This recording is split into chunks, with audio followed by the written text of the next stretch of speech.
Relatos de pesquisa, monografias, teses e dissertações. Olá! Hoje nós vamos abordar 3 tipos principais de relatos de pesquisa acadêmica. Vamos discutir a função desses relatos na construção do conhecimento acadêmico. Então, vamos falar sobre trabalhos de conclusão de um período de estudos, como a monografia, que é um trabalho de conclusão de um curso de graduação ou de especialização, a dissertação, trabalho de conclusão de mestrado, e a tese, que é um trabalho de conclusão de doutorado.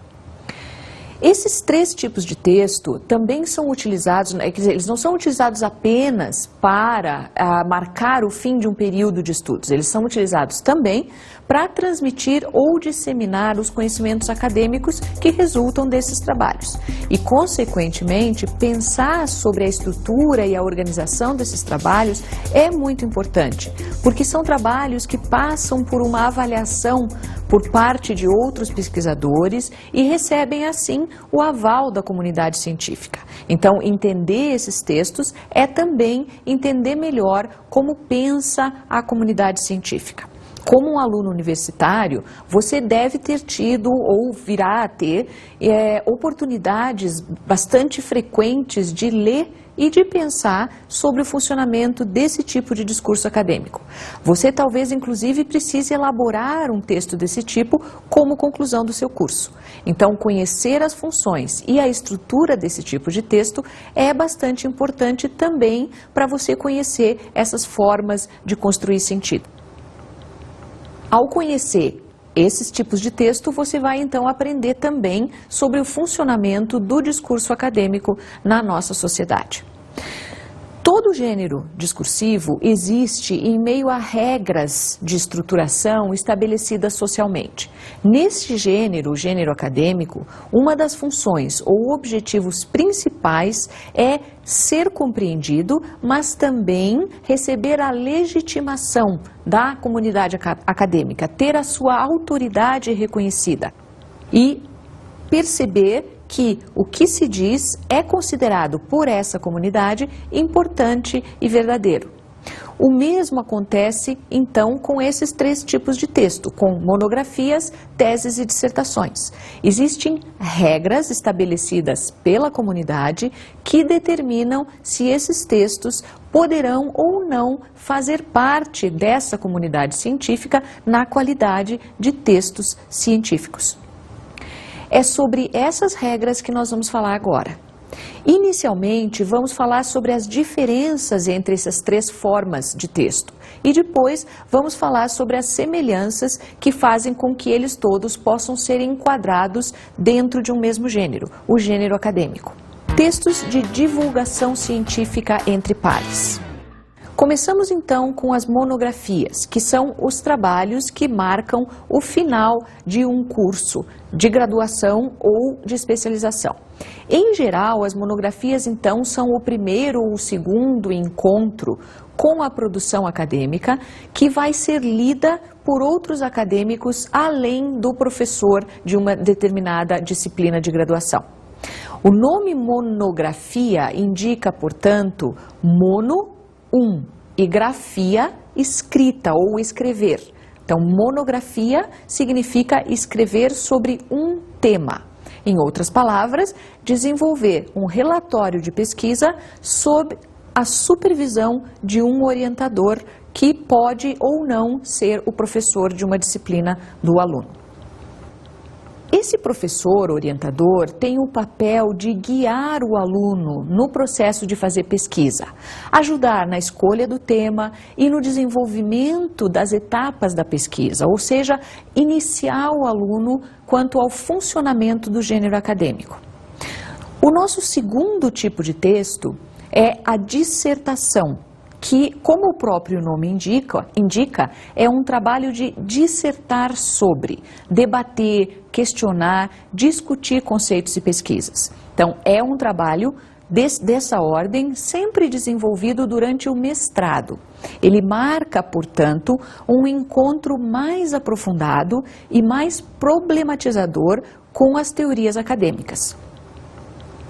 Espera-se que um mestrando seja capaz de demonstrar um grau de reflexão razoável e um posicionamento crítico diante das teorias que ele lê. Além de apresentar, então, simplesmente um relatório da sua pesquisa, numa dissertação é preciso que o autor mostre que ele fez uma revisão das teorias mais conhecidas na área de uma forma relativamente ampla e crítica. Já no caso das teses de doutorado, espera-se que elas tragam proposições intelectuais que deem originalidade e que constituam um texto inédito, um texto que ainda não tenha sido publicado, uma contribuição nova para a área de estudo. Como se pode ver, então, a diferença básica entre esses três tipos de texto é o grau de profundidade e extensão do tema escolhido, bem como o impacto que se espera que cada um tenha no conhecimento acadêmico da área em que eles são desenvolvidos. Vamos ver agora o que é que esses três tipos de texto têm em comum, ou seja, o que lhes permite serem classificados como os principais meios de divulgação de pesquisa dentro do discurso acadêmico. Características gerais. Esses relatos de pesquisa, que como eu disse agora há pouco, são sempre associados à conclusão de etapas na formação acadêmica de um pesquisador, são, na verdade, o resultado de discussões e leituras feitas em conjunto, tanto com o outro pesquisador mais experiente, que é o orientador, quanto com outros colegas pesquisadores. Mas a autoria de cada um desses trabalhos é feita apenas em relação ao pesquisador principal, que é o maior responsável final pelo trabalho, que representa a conclusão dos seus estudos na etapa em que ele se desenvolve. Então, a pesquisa acadêmica acaba construindo alguns passos para o desenvolvimento da pesquisa. O primeiro passo é a elaboração de um projeto que marca o início do processo de pesquisa do pesquisador.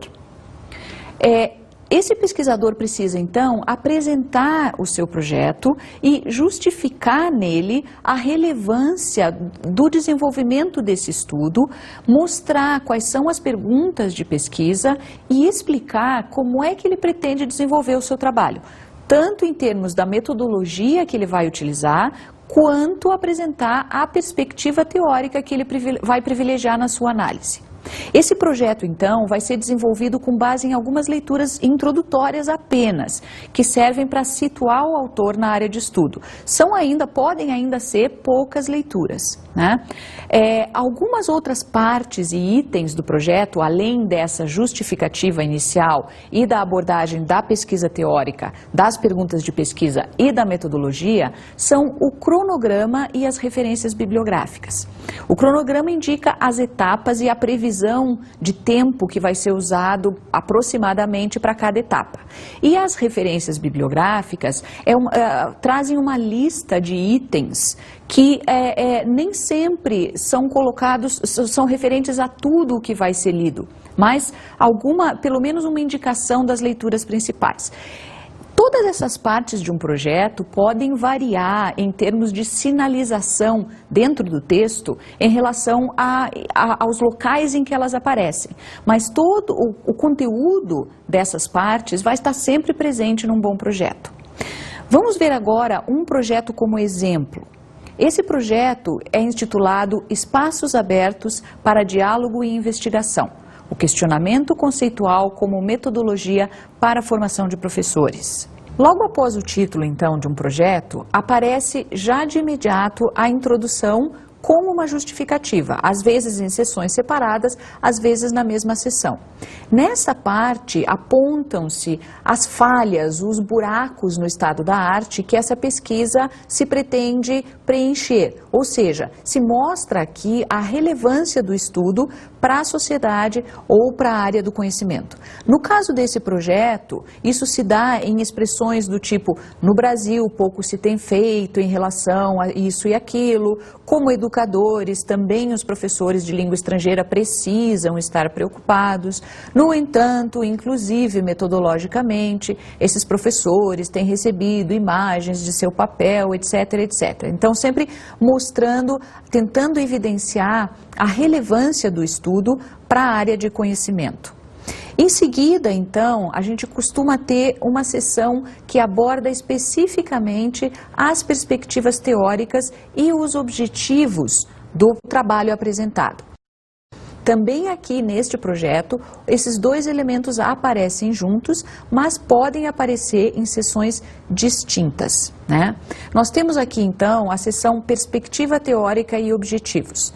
Vejam como a explicitação ao destaque tanto da perspectiva quanto dos objetivos.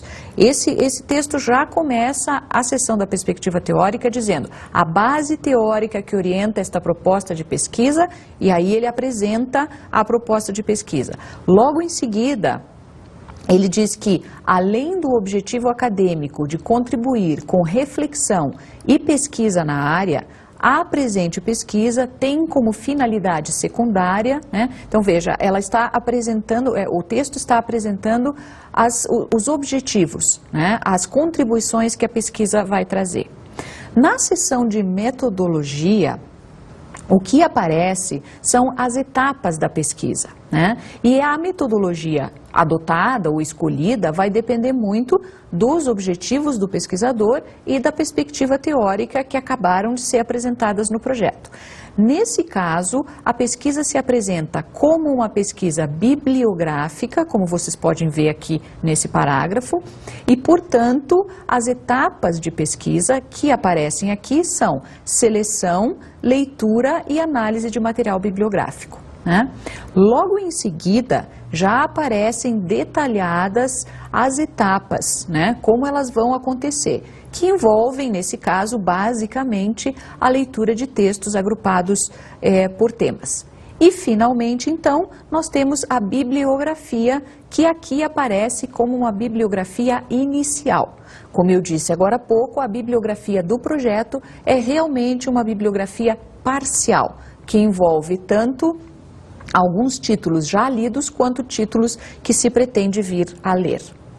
É preciso lembrar que um projeto de pesquisa vai ser avaliado por pares. Normalmente, outros pesquisadores acabam lendo esses projetos de pesquisa e oferecendo ao autor algum tipo de avaliação desse projeto. Então, uma vez encerrado o projeto, a gente pode passar para a segunda etapa de uma pesquisa acadêmica, que é o estudo do estado da arte, ou o estudo bibliográfico. Essa etapa é uma etapa em que se fazem leituras sobre o que já foi dito na área de conhecimentos. Normalmente essa fase costuma ser uma fase bastante longa, que envolve muita leitura de textos acadêmicos e exige do pesquisador um bom tempo de dedicação a essas leituras. Nessa fase é fundamental conhecer o que já foi estudado, né? Isso evita que o pesquisador reinvente a roda e repita coisas que já têm sido ditas e que já são senso comum na área.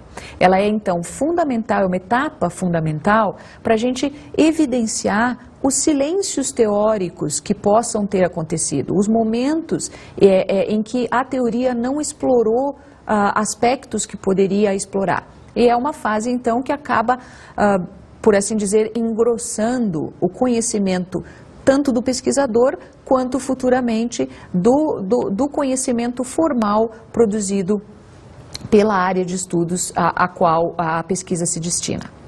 Então, os comentários e as indagações que acabam aparecendo nessa parte da pesquisa é que vão dar corpo à análise dos dados e à coleta que vão se seguir.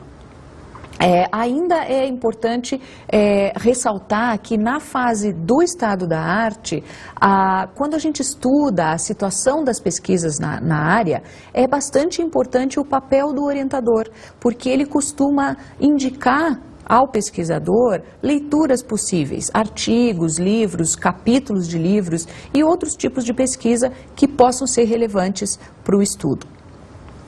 O terceiro passo no desenvolvimento de uma pesquisa acadêmica é adequar o tipo de pesquisa que está sendo proposto à metodologia de pesquisa correspondente. Em outras palavras, é pensar em como a pesquisa vai ser desenvolvida em termos metodológicos, a partir de uma escolha em relação a vários tipos de pesquisa disponíveis e como ela vai se relacionar necessariamente com a perspectiva teórica adotada no trabalho. Há vários percursos metodológicos possíveis e o pesquisador, normalmente junto com o seu orientador, escolhe o percurso que mais combina com a sua perspectiva teórica e com os dados que ele pretende obter, coletar, né? Então, a escolha do método de pesquisa vai depender das perguntas de pesquisa feitas e dos objetivos da pesquisa. Vai depender do contexto que se propõe a investigar. Essa escolha precisa vir bem claramente justificada em qualquer um dos tipos de relato de pesquisa. A etapa final da pesquisa é, então, a redação última do relatório. E eu digo última ou final porque a escrita de um relatório pode começar em qualquer momento da pesquisa, né? Os relatos de pesquisa normalmente trazem essa estrutura relativamente estável, mas o processo de escritura da estrutura pode acontecer em momentos diferentes. Só que na hora de montar o relatório, elas aparecem numa ordem relativamente uniforme, né? Que obedece àquela ideia de introdução, desenvolvimento e conclusão. Vamos ver então qual é a estrutura específica desses relatos, olhando para as características estruturais desses escritos acadêmicos. A estrutura desses relatos de pesquisa mais formais, ou seja, dissertações, monografias e teses, é normalmente regulada por uma entidade especializada em normas técnicas. No Brasil, isso é feito pela ABNT, ou por normas construídas especificamente para isso por cada instituição de ensino. Portanto, assim como quando a gente submete um artigo acadêmico a uma revista especializada, no caso de dissertações, monografias e teses, é importante que o pesquisador verifique quais são as normas utilizadas na instituição a que ele está submetendo o seu relato de pesquisa, já que essas normas podem variar bastante. Vamos ver os elementos que formam a estrutura, então, desse tipo de texto. Vamos começar com os elementos pré-textuais, que são aqueles que antecedem o texto propriamente dito. Vamos ver quais são esses elementos. Primeiro, a capa, que é um elemento obrigatório. Na capa se apresenta o nome do autor, o título da pesquisa, a quantidade de volumes, quando há mais de um volume, o local, a instituição a que o trabalho está sendo submetido e o ano, às vezes o mês, mas sempre o ano em que ela foi entregue. Depois nós temos a folha de rosto, que é outro elemento obrigatório que repete a capa, apresenta novamente o nome do autor, o título da pesquisa, o número de volumes, se houver mais de um, e apresenta aqui, diferentemente da capa, a natureza do trabalho, se ele é uma dissertação, uma tese ou qualquer outra natureza, e também apresenta o objetivo prático da pesquisa. Normalmente, a aprovação em uma determinada disciplina, o grau pretendido ou algum outro objetivo específico. Apresenta também o nome da instituição a que o trabalho está sendo submetido, a área de concentração, o nome do orientador e, se houver um co-orientador, também o nome do co-orientador, o local da instituição e o ano da entrega do relato. O verso da folha de rosto deve conter exclusivamente a ficha catalográfica, que é produzida pela biblioteca onde o material vai ser depositado. Um outro elemento da estrutura desse tipo de relato é uma errata, que pode ser, que é evidentemente opcional, porque ela pode ser usada em casos de erro percebido apenas depois que o exemplar já foi encadernado. Ela pode vir avulsa, solta dentro do relato, ou então encadernada mesmo, acrescentada ao trabalho depois que ele tenha sido impresso, caso se tenha constatado algum erro. Um outro elemento obrigatório nesse tipo de trabalho é a folha de aprovação, que contém, novamente, o autor, o título, o local e a data em que o trabalho foi aprovado, mas tem também o nome, a assinatura e a instituição a que pertencem os membros componentes da banca que examinou e aprovou esse trabalho. O autor pode acrescentar, se quiser, a esse trabalho uma dedicatória, que é usada por ele para fazer uma homenagem ou dedicar o seu trabalho a alguém. Os agradecimentos também são uma parte opcional desse tipo de relato, usada para um agradecimento mais direto a pessoas que contribuíram de um modo especialmente relevante, ou mesmo instituições que tenham eventualmente ajudado contribuído financeiramente para o sustento do pesquisador enquanto desenvolvia esse trabalho. A epígrafe é um elemento interessante, mas também opcional nesse tipo de relato. A epígrafe é uma citação de algum pensamento que tenha, de alguma forma, servido de base ao trabalho e que foi seguida, né, de alguma maneira como referência pelo autor do trabalho. Uma parte obrigatória de um relato desse tipo é o resumo, que serve como apresentação da pesquisa e que, portanto, deve ser um texto bem claro e conciso, que não se apresenta em tópicos, mas em forma de texto corrido. Ele precisa ser objetivo e, em geral, ele tem aproximadamente 500 palavras, mas depende muito, evidentemente, também do tipo de relato que se está apresentando. Após o resumo, vem sempre, então, as palavras mais representativas do conteúdo do texto ou as conhecidas palavras-chave. O abstract, para trabalhos acadêmicos escritos em língua portuguesa, é obrigatório. Ele deve ser idêntico ao resumo, só que agora em língua estrangeira. O sumário também é um elemento obrigatório nesse tipo de trabalho e ele consiste em enumerar e paginar as principais divisões do trabalho, as principais seções e todas as partes do trabalho na sequência em que eles aparecem neste relatório final, nesse texto final. O trabalho também pode vir acompanhado de uma lista de abreviaturas e siglas, mas essa lista é evidentemente opcional e serve para esclarecer, para listar de forma escrita, em ordem alfabética, as siglas ou abreviaturas que tenham sido usadas no texto, para referência do leitor. Esses elementos, como você pode ver, são bastante importantes tanto para situar o texto quanto para orientar o leitor na localização e nas características gerais da estrutura de um relato desse tipo. Uma outra parte estrutural desses textos são os elementos textuais propriamente ditos de uma pesquisa acadêmica. São as famosas introdução, desenvolvimento e conclusão, que é a parte mais, digamos assim, é o corpo do texto, o corpo do trabalho. Cada uma dessas três partes tem uma finalidade diferente. A introdução vai situar o tema, apresenta a justificativa, a necessidade, a relevância de uma pesquisa e as eventuais lacunas no conhecimento da área, seguindo as mesmas orientações dadas para isso quando nós falamos no desenvolvimento dos projetos agora há pouco. O desenvolvimento também é uma parte importante que se divide em capítulos normalmente, e é onde o embasamento teórico, a metodologia e a análise dos dados são apresentados. Finalmente, a conclusão vem como um fechamento da pesquisa, que apresenta os resultados dessa pesquisa no ponto de vista do pesquisador. Nessa parte acontece a retomada das perguntas de pesquisa e apresentam-se possíveis respostas. É a mesma estrutura de um artigo acadêmico, só que aqui de uma maneira mais expandida, mais longa, mais aprofundada.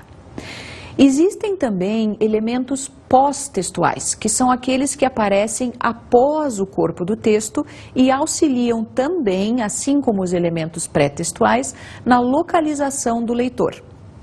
Um leitor experiente geralmente consegue reconhecer o tipo de trabalho apresentado com base exclusivamente na estrutura do trabalho, ainda antes de ler o trabalho.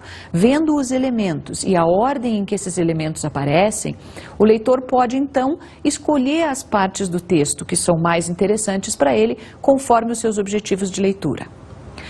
A última parte, então, de um relato acadêmico formal são as referências, que constituem um elemento obrigatório nesse tipo de texto.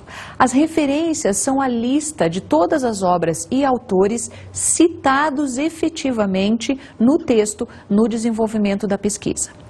Pode ser também que a gente tenha, após as referências, o que a gente conhece como apêndice de um trabalho acadêmico.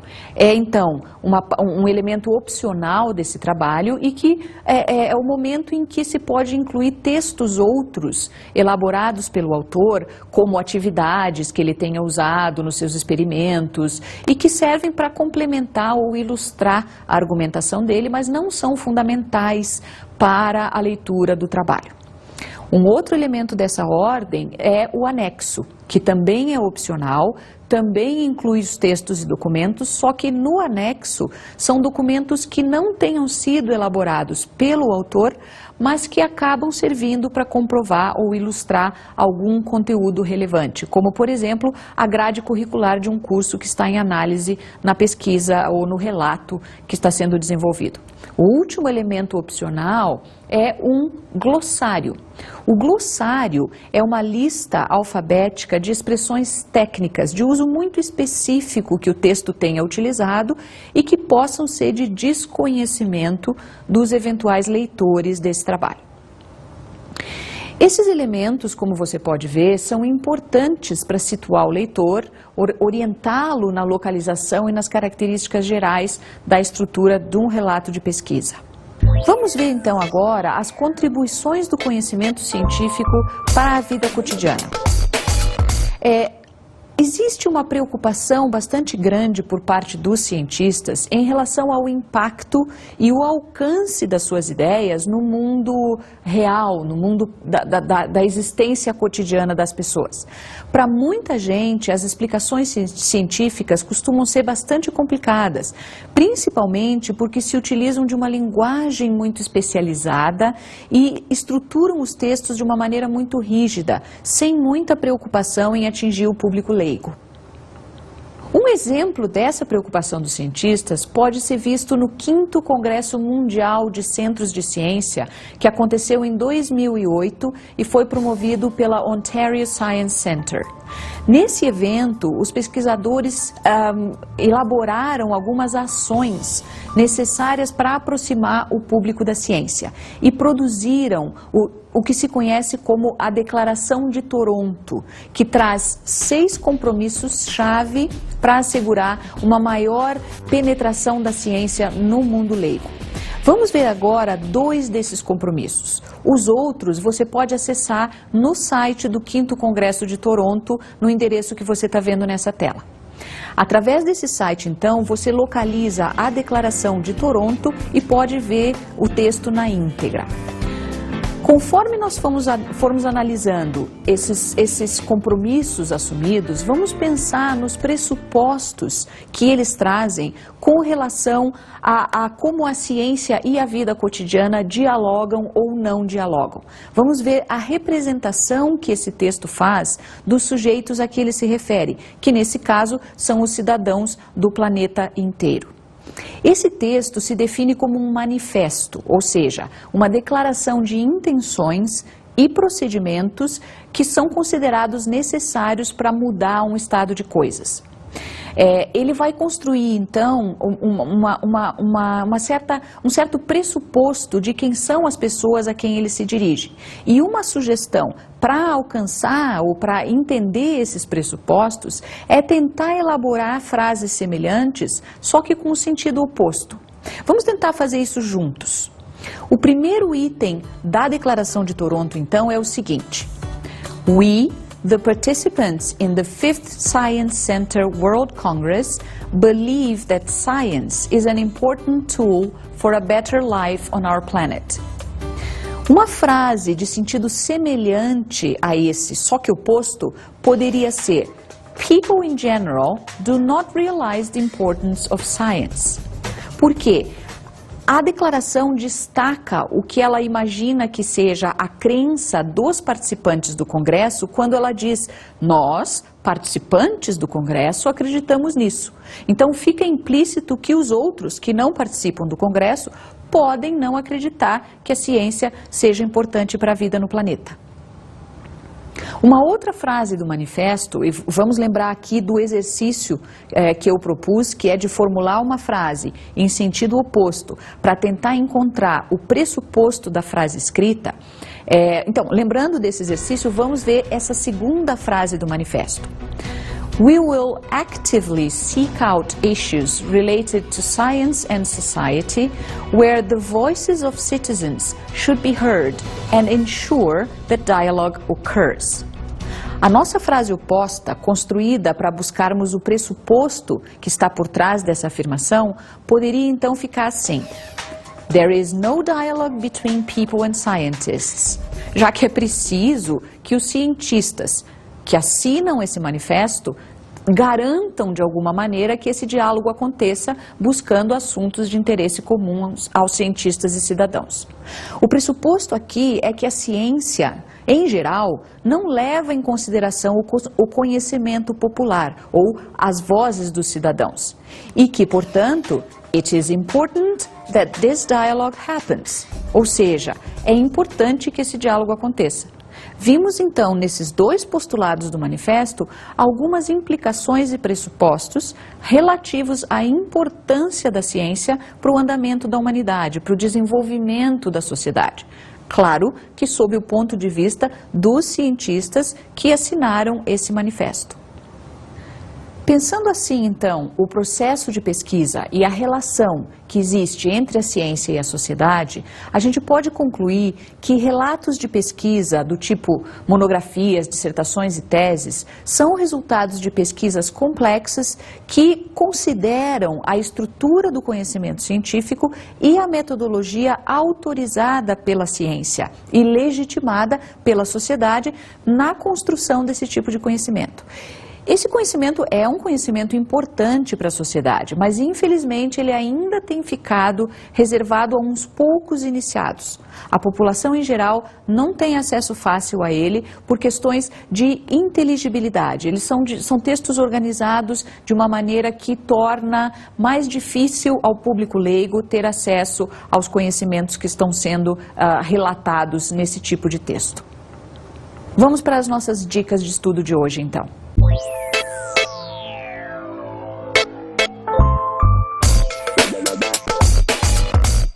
Existe uma organização internacional de padronização conhecida como ISO ou ISO, International Standardization Organization, cujo site você está vendo aí na tela. Nesse site você encontra várias informações sobre a organização, mas também, se você clicar em The ISO System no menu à esquerda e logo em seguida no menu à direita Why Standards Matter, você vai encontrar um texto sobre a questão da contribuição, da necessidade, da importância de criar padrões internacionais.